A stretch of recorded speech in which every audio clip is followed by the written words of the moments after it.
अल्लाहु नूरुस समावाति वल अर्द मसलु नूरिही कमिश्कातिन फीहा मिस्बाह। और सूरह माइदा में फरमाया, या अय्युहर रसूल बल्लिग मा उन्ज़िला इलैका मिन रब्बिक। अस्सलामु अलैकुम वरहमतुल्लाहि वबरकातुहू। मैं हूँ आपका मेज़बान मोहम्मद शाहिद रहमानी। आज मोरखा 9 अगस्त है। पेश है दूरबीन की ताज़ा तरीन पेशकश। आज दूरबीन के अहम मौज़ूआत हैं। लोकसभा में जोरदार हंगामा के बाद वक्फ तरमीमी बिल 2024 पास नहीं हो सका। हुकूमत ने जेपीसी को भेजने की तजवीज़ पेश की। लोकसभा में पेश वक्फ तरमीमी बिल 2024 की किस किस पार्टी ने मुखालिफत की और किसका साथ मिला, तफसीलात। लोकसभा में पेश वक्फ तरमीमी एक्ट पर कांग्रेस पार्टी ने सवाल किया, क्या अयोध्या मंदिर में गैर हिंदू शामिल हो सकता है? क्या है पूरा मामला, आज की दूरबीन में देखिए।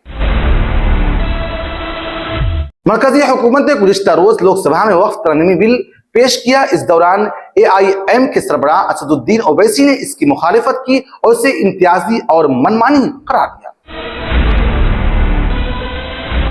वक्फ बिल 2024 पर नीतीश कुमार की पार्टी JDU में शगाफ नजर आ रहा है। मुस्लिम रहनुमाओं ने इसकी मुखालिफत की, जबकि पार्टी ने ऐवान में इसकी हिमायत की। वहीं नीतीश कुमार इस पर खामोश नजर आ रहे हैं।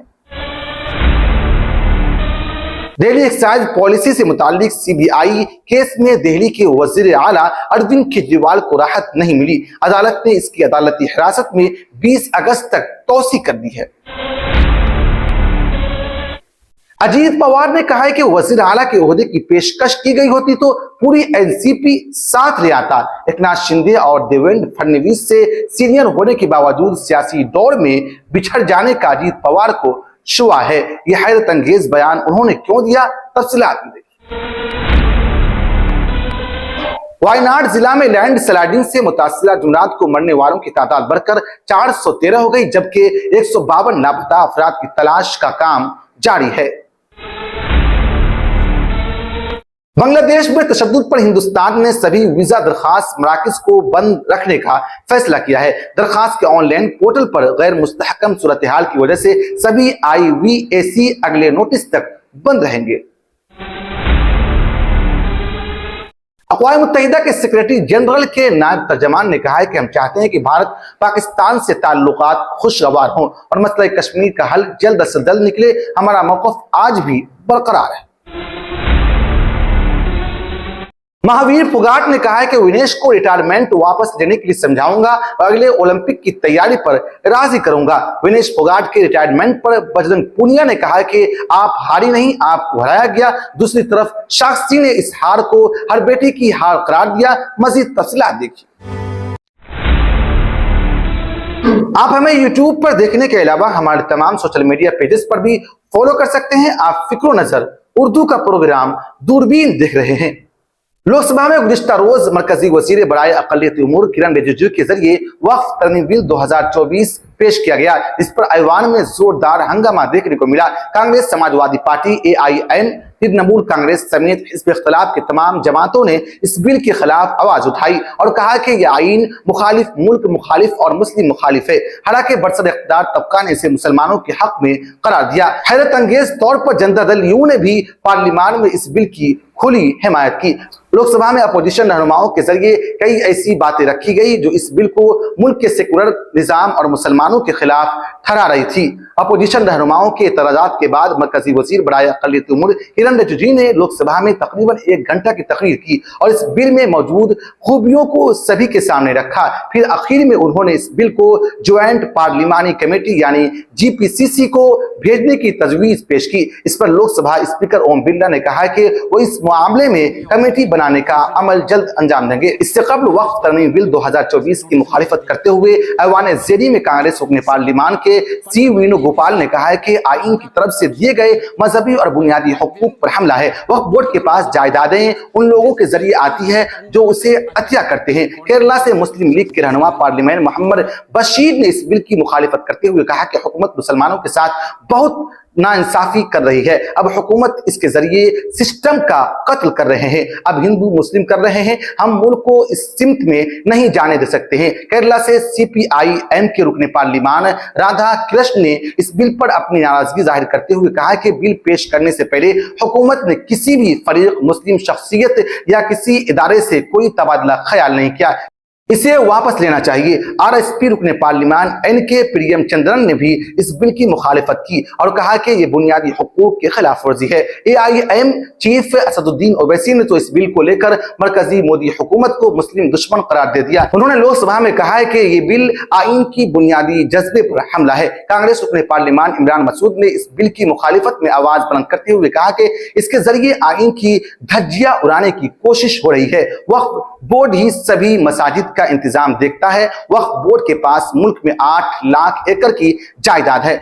कोशिश तो ये होनी चाहिए थी कि आप वक्फ की जमीनों को कब्जे से आजाद कराने के लिए कदम उठाए। हर तंगेज तौर पर जनता दल यू ने लोकसभा में इस बिल की मुकम्मल हिमायत का ऐलान किया। मरकजी वजीर और जनता दल यू रुकने पार्लिमान ने लोकसभा में अपोजिशन पर हमला और रुख इख्तियार करते हुए सवाल किया, ये बिल मुसलमानों के खिलाफ कैसे है। उन्होंने ये भी कहा कि ये अपोजिशन रहनुमाओं मंदिर की बात करते हैं। मंदिर की बात कहां से आ गई। कोई भी इदारा जब तानाशाही रवैया इख्तियार करेगा तो हुकूमत इस पर कदगन लगाने के लिए और शफाफियत लाने के लिए कानून बनाएगी। वक्फ बोर्ड में भी शफाफियत होनी चाहिए और ये बिल शफाफियत के लिए है। वक्फ तरमीमी बिल 2024 बिल पेश करने के मौके पर अपोजिशन जमातों ने ऐवान में हंगामा किया। जब यह बिल लोकसभा में पेश किया गया तो कांग्रेस ने एतराज करते हुए सवाल किया कि क्या अयोध्या मंदिर बोर्ड में गैर हिंदू शामिल हो सकता है। कांग्रेस के रुकने पार्लिमान C वेणुगोपाल ने कहा है कि यह आइन की तरफ से फराहम करदा मजहबी और बुनियादी हुकूक पर हमला है। वक्फ बोर्ड के पास जायदादें उन लोगों के जरिए आती है जो इसे अतिया करते हैं। हुकूमत इस बिल के जरिए इल्तिजाम आयद कर रही है कि गैर मुस्लिम भी गवर्नर कौंसिल के रुकन हो सकते हैं। वेणुगोपाल ने पूछा कि क्या अयोध्या मंदिर बोर्ड का कोई हिस्सा गैर हिंदू बन सकता है। गैर मुस्लिम को वक्फ कौंसिल का हिस्सा बनाना मजहब की आज़ादी के हुकूक पर हमला है। उन्होंने मजीद कहा कि हुकूमत अब भी मुसलमानों को निशाना बना रही है। उसके बाद ईसाइयों, जैनों और पारसियों को निशाना बनाया जाएगा। कांग्रेस कायद ने यह भी कहा कि हम लोग भी हिंदू हैं, लेकिन साथ ही हम दीगर मजाहिब का भी एहतराम करते हैं। कांग्रेस रुकने पार्लिमान ने बताया कि ये बिल आइन में दिए गए हुकूक पर चोट है। इस बिल के जरिए आइन पर हमला किया जा रहा है। क्या अयोध्या मंदिर बोर्ड में गैर हिंदू शामिल हो सकता है। वक्फ तरमीमी एक्ट पर कांग्रेस का सवाल। मरकजी हुकूमत ने लोकसभा में वक्फ तरमीमी बिल पेश कर दिया, जिसकी इंडिया इत्तेहाद के कई मेंबरान पार्लिमान ने मुखालिफत की। इस बिल में 1995 के कानून में अहम तब्दीलियां तजवीज की गई, जैसे वक्फ बोर्ड में मुस्लिम खवातीन को शामिल करना और बोर्ड की जानिब से इसे वक्फ जायदाद करार देने से पहले जमीन की तस्दीक को यकीनी बनाना। All India Muslim personal law board ने इस इक़दाम को नाकाबिल कबूल करार दिया। साथ ही ऑल इंडिया मजलिस इत्तेहादुल मुस्लिमीन के सरबराह असदुद्दीन ओवैसी ने भी इस बिल की मुखालिफत की। उन्होंने इसे इम्तियाजी और मुस्लिम मुखालिफ बिल करार दिया। बिल पेश किए जाने के बाद बहस में हिस्सा लेते हुए ओवैसी ने कहा कि यह बिल आइन के आर्टिकल 14, 15 और 25 के उसूलों के खिलाफ वर्जी करता है। ये बिल इम्तियाजी और मनमानी दोनों है। इस बिल को लाकर आप मरकजी हुकूमत मुल्क को जोड़ने की कोशिश नहीं कर रहे हैं, बल्कि तकसीम कर रहे हैं। उन्होंने कहा है कि यह बिल इस बात का सबूत है कि आप मुसलमानों के दुश्मन है। ओवैसी ने कहा कि वक्फ इमलाक अवामी मलकियत नहीं है। वक्फ बोर्ड को हटाकर यह हुकूमत दरगाह, मसाजिद और वक्फ इमलाक पर कब्जा करना चाहती है। हुकूमत कह रही है कि हम खवातीन को वक्फ बोर्ड में शामिल करेंगे। मुझे यकीन है कि आप बिल्किस बानो और ज़किया जाफरी को बोर्ड में शामिल करेंगे। वक्फ बिल 2024 पर नीतीश कुमार की पार्टी JDU में शगाफ नजर आ रहा है। मुस्लिम रहनुमाओं ने इसकी मुखालिफत की, जबकि पार्टी ने ऐवान में इसकी हिमायत की। मरकजी वजीर ललन सिंह ने JDU की जानिब से लोकसभा में बहस के दौरान कहा कि बिल दुरुस्त है और JDU इसकी हिमायत करती है। वहीं नीतीश कुमार की पुरस्कार खामोशी पर कई सवालात उठाए जा रहे हैं और पार्टी की पॉलिसी और रवायत पर तनकीद की जा रही है। वक्फ पर JDU के मुस्लिम रहनुमाओं ने इस बिल की मुखालिफत की।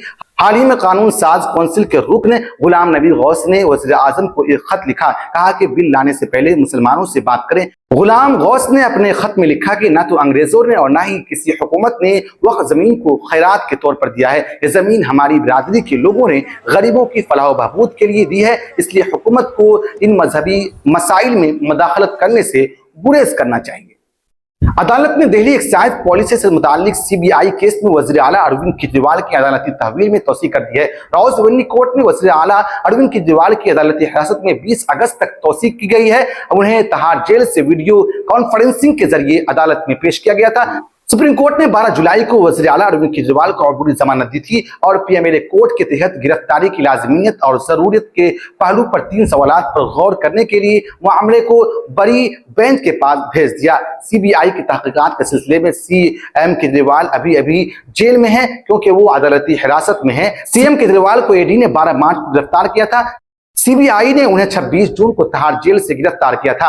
वहीं दिल्ली हाई कोर्ट ने बुध 7 अगस्त को ईडी से पूछा कि सीएम केजरीवाल को दी गई जमानत को चैलेंज करने वाली दरखास्त में कौन सा पहलू रह गया है, जबकि मनी लॉन्ड्रिंग से मुताल्लिक केस में सुप्रीम कोर्ट पहले ही उनके खिलाफ मुकदमा दर्ज कर चुकी है। एक्साइज पॉलिसी को अबूरी जमानत दी गई है। पीटीआई की रिपोर्ट के मुताबिक हाई कोर्ट ने कहा है कि अब उसकी मुताला के नजरसानी से अहमियत बाकी है। हाई कोर्ट ने पूछा कि अगर ईडी की अर्जी कबूल कर ली जाती है तो क्या ये एजेंसी वज़ीर आला को दोबारा गिरफ्तार करेगी। जस्टिस नैना बंसल कृष्णा ने ईडी के वकील से कहा कि मेरे सवाल का जवाब दें, अगर मैं आपके दरखास्त कबूल करूं तो क्या होगा, क्या आप इसे दोबारा गिरफ्तार करेंगे। इस पर ईडी के वकील ने कहा कि गिरफ्तारी का सवाल ही पैदा नहीं होता और किसी ने उनकी गिरफ्तारी को गैर कानूनी करार नहीं दिया। वाज़ेह रहे कि लोकसभा इंतखाबात के दौरान सीएम अरविंद केजरीवाल अबूरी जमानत पर बाहर आए थे और इंतखाबी मुहिम में हिस्सा लिया था। बाद में उन्होंने 2 जून को तिहाड़ जेल में सुपुर्दगी की थी। रवां साल के आखिर में महाराष्ट्र असेंबली इंतखाबात होने वाले हैं और अभी से सियासत गर्म हो गई है। कई कदावर रहनुमा अपने सियासी मुस्तकबिल की तलाश में पूरी तरह जुट गए हैं। इस दरमियान महाराष्ट्र के नायब वज़ीर आला अजीत पवार ने एक हैरत अंगेज बयान दिया है। उन्होंने कहा है कि अगर बीजेपी और शिवसेना उन्हें वज़ीर आला के ओहदे की पेशकश की होती तो वो पूरी नेशनलिस्ट कांग्रेस पार्टी यानी एनसीपी को अपने साथ ले आती। सबसे खास बात यह है कि अजीत पवार ने जब ये बात कही तो उस वक्त स्टेज पर एकनाथ शिंदे और देवेंद्र फडणवीस दोनों मौजूद थे। अजीत पवार ने महाराष्ट्र के वज़ीर आला एकनाथ शिंदे की सवाने उम्री अयोध्या नगरी एकनाथ शिंदे संभाजी शिंदे किताब की इजरा के मौके पर दर्जे बाला बात मजाक के तौर पर कही, लेकिन इसके कई सियासी माने निकाले जा रहे हैं। इस मौके पर अजीत ने खुद को शिंदे और फडणवीस के मुकाबले में सीनियर भी करार दिया। उन्होंने शिकवा करते हुए कहा कि साबिक वज़ीर आला देवेंद्र फडणवीस पहली बार 1999 में रुकने असेंबली में इंतखाब हुए थे। एकनाथ शिंदे 2004 में रुकने असेंबली बने, जब मैं पहली बार 1990 में कानून साज असेंबली का रुकन बना था, लेकिन सभी आगे निकल गए और मैं पीछे रह गया। कयास आराई की जा रही है कि महाराष्ट्र असेंबली इंतखाबात में अजीत पवार ग्रुप अकेले इंतखाब लड़ सकता है। साथ ही अजीत पवार पार्टी में तब्दीली के मूड में भी दिखाई दे रहे हैं। केरला के लैंड स्लाइडिंग से मुतासिर वायनाड जिला में जुमरात को मरने वालों की तादाद बढ़कर 413 हो गई, जबकि 152 लापता अफराद की तलाश का काम 10वें दिन भी जारी गुसारी रहा। दिफाई और दीगर एजेंसियों ने 1000 से ज्यादा अफराद की क़यादत में हुक्काम की एक टीम ने अलसबा सर्च ऑपरेशन शुरू किया। पिछले कुछ दिनों की तरह कुछ टीमें वायनाड में दरियाए चिलियार के मंबा और मल्लापुरम जिला से गुजरने वाले इलाकों तक पहुंची। सर्च ऑपरेशन जारी रखते हुए मजमूई तौर पर 78 लाशें और 150 से ज्यादा जिस्मानी आज़ा बरामद हुए हैं। दरिया से बरामद होने वाली लाशें और आज़ा के सिलसिले में एसओपी पर अमल किया जा रहा है, जिसके तहत उन्हें पहले डीएनए टेस्ट के लिए भेजा जाता है और फिर शनाख्त के लिए जिंदा बचने वाले लोगों के लिए रखा जाता है। उन लाशों को जिस्मानी आज़ा को बाद में मलयालम प्लांटेशन से ली गई जमीन में दफन किया जाता है, जिसे अब कब्रिस्तान में तब्दील कर दिया गया है। हर कब्र के सामने एक नंबर होता है और जब डीएनए टेस्ट का नतीजा आता है और अगर नतीजा किसी खानदान से मिलता है तो उन्हें पता चल जाएगा कि कौन उनका रिश्तेदार होता है या नहीं। मुतासिरा इलाकों में 100 से ज्यादा रिलीफ कैंप हैं, जहां 10,800 से ज्यादा अफराद रिहाइश पजीर हैं। रियासती वजीर तालीम वी स्काइलेटी ने कहा है कि वो खित्ते में स्कूलों को दोबारा खोलने की पूरी कोशिश कर रहे हैं, तब तक तालीम का तरीका ऑनलाइन ही रहेगा। बांग्लादेश में कशीदगी की सूरत हाल के पेश नजर हिंदुस्तान ने वहां अपने सभी वीजा दरखास्त मराकज को अगले हुक्म तक बंद रखने का फैसला किया है। वीजा के लिए दरखास्त करने वाली ऑनलाइन पोर्टल पर भी गैर मुस्तहकम सूरत हाल की वजह से भी IVAC अगले नोटिस तक बंद रहेंगे का मैसेज लिखा आ रहा है। बांग्लादेश में अबूरी हुकूमत की तश्कील का फैसला हो चुका है, फिर भी हिंदुस्तान ने कशीदा सूरत हाल के पेश नजर ये एहतियातन तदबीर उठाई है। वाज़ेह है कि बांग्लादेश में दिन ब दिन तशद्दुद के बढ़ते वाक़यात और गैर मुस्तहकम हालात को देखते हुए यहाँ की हुकूमत ने यह फैसला उठाया है और यहाँ के कुंबे को वतन वापस लाने का फैसला किया है। और से अभी हिंदुस्तानी सिफारतकार वहां मौजूद है और अपना काम अंजाम दे रही है। काबिल जिक्र है कि बांग्लादेश की राजधानी ढाका में हिंदुस्तान का हाई कमीशन है, जबकि चटगांव, राजाशाही, खेलना और सल्टलेट में कौंसलेट है। अक़वाम मुत्तहिदा के सेक्रेटरी जनरल एंटोनियो गुटेरेस के नायब तर्जमान फरहान हक ने कहा है कि मसला कश्मीर का हल बातचीत के जरिए हल निकाला जाना चाहिए। उन्होंने कहा कि कश्मीर का हल तलाश करते हुए 1972 के शुमाला मुआहिदे को भी ज़हन में रखना चाहिए। उन्होंने मजीद कहा है कि कश्मीर पर हमारा मौक़िफ़ तब्दील नहीं हुआ है। हमने पहले भी इस पर जोर दिया था कि जम्मू कश्मीर से मुताल्लिक तनाज़ा का हतमी हल अक़वाम मुत्तहिदा के चार्टर के मुताबिक इंसानी हुकूक के मुकम्मल एहतराम के साथ पुरअमन तरीके से होना चाहिए। वाज़ेह है कि इस मुआहिदे पर बांग्लादेश की आज़ादी के बाद भारत के उस वक्त के वज़ीर आज़म इंदिरा गांधी और पाकिस्तान के उस वक्त के सदर जुल्फ़िकार अली भट्टू के दरमियान शिमला में दस्तखत हुए थे। इसे शिमला मुआहिदा भी कहा जाता है। ये समझौता 1972 में हुआ था। इसमें तय करार पाया था कि कश्मीर समेत हमसाया ममालिक के दरमियान तनाज़ुआत दो तरफा मसाइल है जिन्हें तीसरे फरीक के शमूलियत के बगैर हल किया जाना चाहिए। ये बात फरहान हक ने अक़वाम मुत्तहिदा की रोजाना की ब्रीफिंग में एक फलस्तीनी सहाफ़ी के सवाल का जवाब देते हुए कही। फलस्तीनी सहाफ़ी ने इल्जाम लगाया कि कश्मीर से भारतीय आईन के आर्टिकल 370 के खात्मे के बाद अक़वाम मुत्तहिदा खामोश है। आर्टिकल ने कश्मीर को खुसूसी हैसियत दी थी, इसे 5 अगस्त 2019 को मंसूख कर दिया था। फरहान हक ने कहा कि अक़वाम मुत्तहिदा अपने चार्टर और काबिल इतलाक़ सलामती कौंसिल की करारदादों के मुताबिक काम करता है। सलामती कौंसिल की करारदाद 47 के तहत जो 21 अप्रैल 1948 को मंजूरी दी गई थी, इसमें पाकिस्तानी हुकूमत से कहा गया था वो जम्मू कश्मीर से उन कबाइलियों और पाकिस्तानी शहरियों की वापस लाने और जो वहां के बाशिंदे नहीं हैं, इस तरह के इक़दाम से दोनों ममालिक के ताल्लुकात बेहतर होंगे और अक़वाम मुत्तहिदा भी यही चाहता है। विनेश फोगाट को फाइनल मुकाबले से कबल नाहल करार दिए जाने के बाद से जहां एक तरफ मायूसी है, वहीं मुल्क अपनी इस काबिल फख्र बेटी के साथ पूरी तरह खड़ा है। विनेश फोगाट ने जब मायूसी के दरमियान कुश्ती से अपने रिटायरमेंट का ऐलान किया तो उस पर उनके उस्ताद और चचा महावीर फोगाट का रद्द अमल सामने आया है। विनेश को कुश्ती की बारीकी सिखाने वाले महावीर सिंह फोगाट ने कहा है कि जब भी वो मुल्क वापस आएंगी तो मैं उन्हें समझाऊंगा अभी और खेलना है, वो अपने रिटायरमेंट फैसला बदल लें। हम विनेश को दिल छोटा नहीं कर दें और अभी से ही 2028 ओलंपिक की तैयारी में जुट जाने को कहेंगे। एक सवाल के जवाब में कि विनेश ने रिटायरमेंट का फैसला क्यों लिया, इस पर महावीर ने कहा कि जो भी खिलाड़ी इस सतह तक पहुंच जाता है, जब उस तरह के हालात बन जाते हैं तो वो गुस्से में इस तरह के फैसले ले लेते हैं। विनेश फोगाट के जरिए सोशल मीडिया पर रिटायरमेंट के ऐलान के बाद उनके साथी पहलवान बजरंग पुनिया और साक्षी मलिक ने भी इस सिलसिले में अपनी बात कही। बजरंग ने कहा है कि आप हारी नहीं, आपको हराया गया है। वहीं साक्षी मलिक ने सोशल मीडिया एक्स पर लिखा कि विनेश तुम हारी नहीं, हर बेटी हारी है, जिनके लिए तुम लड़ी और जीती ये पूरे भारत की हार है। मुल्क तुम्हारे साथ है। खिलाड़ी के तौर पर उनके जज्बे और जद्दोजहद को सलाम।